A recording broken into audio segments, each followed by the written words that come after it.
പെസഹാക്കാലം 5-ാമത്തെ ഞായറാഴ്ച, അതായത് ആഗസ്റ്റ് മാസം 4-ാം തീയതി സിറോ മലബാർ സഭയിലെ 24 കോൺഗ്രിഗേഷനിൽപ്പെട്ട എല്ലാ ദേവാലയങ്ങളിലും വായിക്കപ്പെടുന്ന സുവിശേഷ ഭാഗം വിശുദ്ധ ലൂക്കായുടെ സുവിശേഷം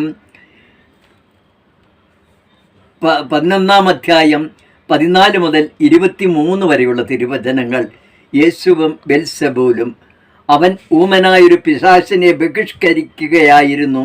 പിശാച് പുറത്തു പോയപ്പോൾ ആ ഊമൻ സംസാരിച്ചു. ജനങ്ങൾ അത്ഭുതപ്പെട്ടു. അവരിൽ ചിലർ പറഞ്ഞു, അവൻ പിശാചുക്കളുടെ തലവനായ ബെൽസെബൂലിനെ കൊണ്ടാണ് പിശാചുക്കളെ ബഹിഷ്കരിക്കുന്നത്. വേറെ ചിലർ അവനെ പരീക്ഷിക്കുവാൻ സ്വർഗത്തിൽ നിന്നും ഒരടയാളം അവനോട് ആവശ്യപ്പെട്ടു. അവരുടെ വിചാരങ്ങൾ അറിഞ്ഞുകൊണ്ട് അവൻ പറഞ്ഞു, അന്തഛിദ്രമുള്ള രാജ്യം നശിച്ചു പോകും, അന്തഛിദ്രമുള്ള ഭവനവും വീണുപോകും. സാത്താൻ തനിക്ക് തന്നെ എതിരായി ഭിന്നിച്ചാൽ അവൻ്റെ രാജ്യം എങ്ങനെ നിലനിൽക്കും?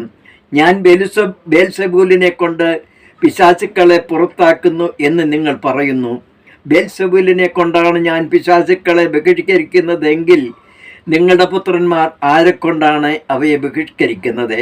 അതുകൊണ്ട് അവർ നിങ്ങളുടെ വിധികർത്താക്കളായിരിക്കും.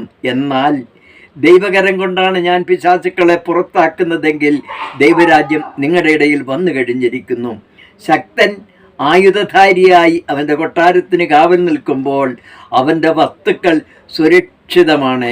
എന്നാൽ കൂടുതൽ ശക്തനായ ഒരുവൻ അവനെ ആക്രമിച്ച് കീഴ്പ്പെടുത്തിയാൽ അവൻ ആശ്രയിച്ചിരുന്ന ആയുധങ്ങൾ മറ്റവൻ അപഹരിക്കുകയും കൊള്ള മുതൽ ഭാഗിച്ചെടുക്കുകയും ചെയ്യും.